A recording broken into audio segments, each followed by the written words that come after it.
অন্যান্য দলে সারা দেশে কোনো প্রার্থী নাই, এক।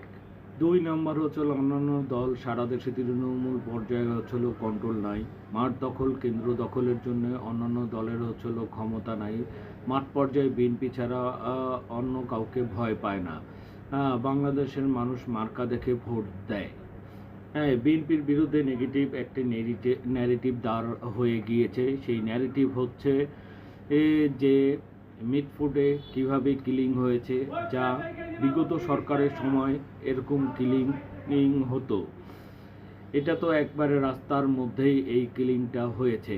আর দুই, ওই বিএনপির লিডার পাপিয়া বাংলাদেশের রেমিটেন্স যোদ্ধাদেরকে নিয়ে যে সমালোচনা করেছে, এই সমালোচনার জন্য বিএনপিকে ভবিষ্যতে ভোটের বাক্সে এবং ভোটের নির্বাচনে ভোটের মাঠে নিশ্চিত পরাজিতর মুখে নিয়ে যাবে।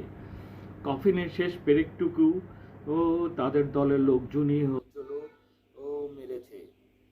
এতে সাধারণ জনগণের কোনো কিছু নাই। সাধারণ জনগণের মনে ভয়, একটা ভয় থেকে উঠে এসেছে এই শেখ হাসিনার আমলে যে ভয়টা মানুষ পেত, সামনে কিছু না বললেও পিছনে পিছনে কিন্তু ভয় পেত।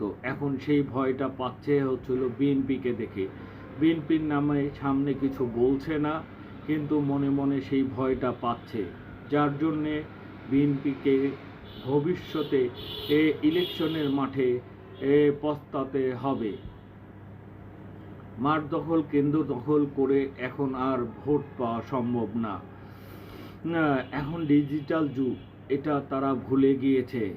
তারা মনে করছে যে সেই আগে যেভাবে নির্বাচন হয়েছে সেভাবেই হচ্ছিল যে নির্বাচন হবে, কিন্তু না, এবারকার পরিস্থিতি অন্য। এখন মানুষ ভয় পাচ্ছে বিএনপিকে, অন্যান্য দলকে পাচ্ছে না।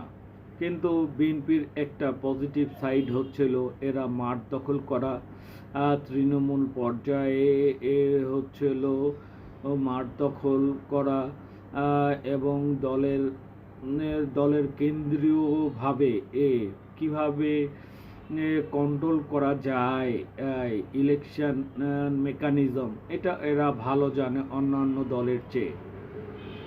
আমি বলবো বিএনপিকে তারা এখন পর্যন্ত শুধরায় নাই, তাদের শুধরানো উচিত। বিএনপি যদি এরকমই করতে থাকে তাহলে সামনের ইলেকশনে খুব বেশি সিট